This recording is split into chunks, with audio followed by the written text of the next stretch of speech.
Hi friends, சுட்டி cartoon டிவிக்கு உங்களை அன்புடன் வரவேற்கிறோம். இன்று ஒரு சூப்பரான சுவாரஸ்யமான நீதி கதை உங்களுக்காக காத்திருக்கிறது.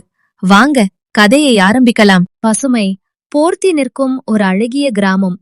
அங்கே பிரம்மாண்டமாக நின்றிருந்த ஆலமரத்தில் சின்ன குருவி தனது மனைவி மற்றும் 2 குஞ்சுகளுடன் மகிழ்ச்சியாக வாழ்ந்து வந்தது. அந்த சின்ன குருவி மிகவும் சுறுசுறுப்பானது. தினமும் விடியற்காலையிலேயே எழுந்து காடு கழனிகளுக்கெல்லாம் பறந்து சென்று தானியங்களை சேகரிக்கும். அப்படி சேகரிக்கும் உணவை தன் குடும்பத்திற்கு மட்டும் வைத்துக் கொள்ளாமல் வயதான பறவைகளுக்கும் உணவின்றி தவிக்கும் பிற உயிர்களுக்கும் பகிர்ந்து கொடுக்கும் நற்பண்பு அதற்கு இருந்தது. இதனால் ஊரிலிருந்த அனைத்து பறவைகளுக்கும் குருவியின் மீது மிகுந்த அன்பும் மரியாதையும் இருந்தது. அதே ஆலமரத்தின் மற்றொரு கிளையில் ஒரு காக்கை வாழ்ந்து வந்தது. அது மிகவும் சோம்பேறி. பிறரை ஏமாற்றி உணவை பிடுங்கி உண்பதே அதன் வழக்கம். எல்லா பறவைகளும் குருவியை புகழ்ந்து பேசுவதைக் கண்டு காக்கைக்குள் பொறாமை தீ பற்றி கொண்டது. இந்த சின்ன குருவிக்கு ஏன் இவ்வளவு மரியாதை? இதை எப்படியாவது அவமானப்படுத்த வேண்டும் என்று தீய எண்ணம் கொண்டது காக்கை. ஒருநாள் குருவி தன் குடும்பத்தோடு பக்கத்து ஊருக்குச் சென்றிருந்த நேரத்தை பார்த்து குருவியின் கூட்டிற்குள் புகுந்தது.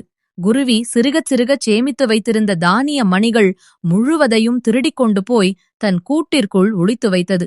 மறுநாள் காலை உணவிற்காக தேடி வைத்த தானியங்களை எடுத்தப்போன குருவிக்கு அதிர்ச்சி. கூடு காலியாக இருந்தது.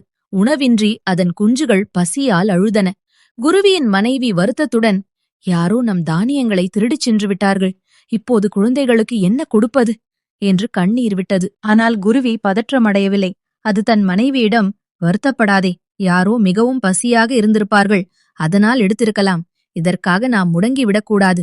உழைக்க நம்மிடம் சிறகுகள் இருக்கின்றன என்று கூறிவிட்டு யாரையும் குற்றம் சொல்லாமல் அன்றே மீண்டும் தானியங்களை சேகரிக்க பறந்தது.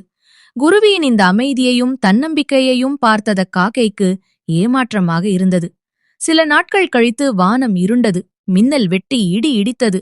ஊரே நடுங்கும் அளவுக்கு பலத்த புயல் காற்றோடு பெருமழை பெய்யத் தொடங்கியது. சின்ன குருவியின் கூடு மிகவும் உறுதியாக கட்டப்பட்டிருந்ததால் அது தன் குடும்பத்தோடு பாதுகாப்பாக இருந்தது. ஆனால் சோம்பேறித்தனத்தால் அரைக்குறையாக கூடு கட்டியிருந்த காக்கையின் கூடு பலத்த காற்றில் சரிந்து கீழே விழுந்தது. மழையில் நனைந்து குளிரில் நடுங்கியபடி காக்கை கத்தியது, கா கா யாராவது எனக்கு உதவுங்கள். ஆனால் காக்கை முன்பு செய்த கெட்ட காரியங்களை நினைத்து எந்த பறவையும் உதவி செய்ய முன்வரவில்லை. காற்றடித்து மரத்தின் பெரிய கிளை ஒன்று முறிந்து காக்கையின் மீது விழுந்ததில் அதன் சிறகில் பலத்த காயமும் ஏற்பட்டது. பறக்க முடியாமல் தரை வழியே தவழ்ந்து உயிருக்கு போராடி கொண்டிருந்தது காக்கை. அந்த வழியே பறந்து வந்த சின்ன குருவி காக்கை உயிருக்கு போராடுவதை கண்டது. தான் சேமித்த தானியத்தை திருடியது இந்த காக்கைதான் என்பது குருவிக்கு ஏற்கனவே தெரிந்திருந்தும் அந்த பழைய பகையை அது மனதில் வைத்துக் கொள்ளவில்லை. உடனேயே கீழே இறங்கி வந்த குருவி தன் முழு பலத்தையும் திரட்டி காக்கையை தாங்கி பிடித்து மெதுவாக தன் கூட்டிற்கு அழைத்துச் சென்றது. காக்கையின் உடலை உலர்துணியால் துடைத்துவிட்டது. மூலிகை இலைகளை அரைத்து காக்கையின் காயத்தில் மருந்தாக பூசியது. பசியால் வாடிய காக்கைக்கு தான் சேமித்து வைத்திருந்த கதகதப்பான தானியங்களையும் நீரையும் கொடுத்தது. குருவியின் இந்த அளவற்ற அன்பையும் கருணையையும் கண்ட காக்கையின் இதயத்தில் ஈட்டி பாய்ந்தது போல இருந்தது. தன் தவறையெல்லாம் நினைத்து பார்த்து கண் கலங்கி அழுது கூச்சப்பட்டது. தாங்க முடியாத குற்ற உணர்ச்சியோடு காக்கை கூறியது, குருவியே, நான் உனக்கு எவ்வளவு பெரிய துரோகம் செய்தேன்.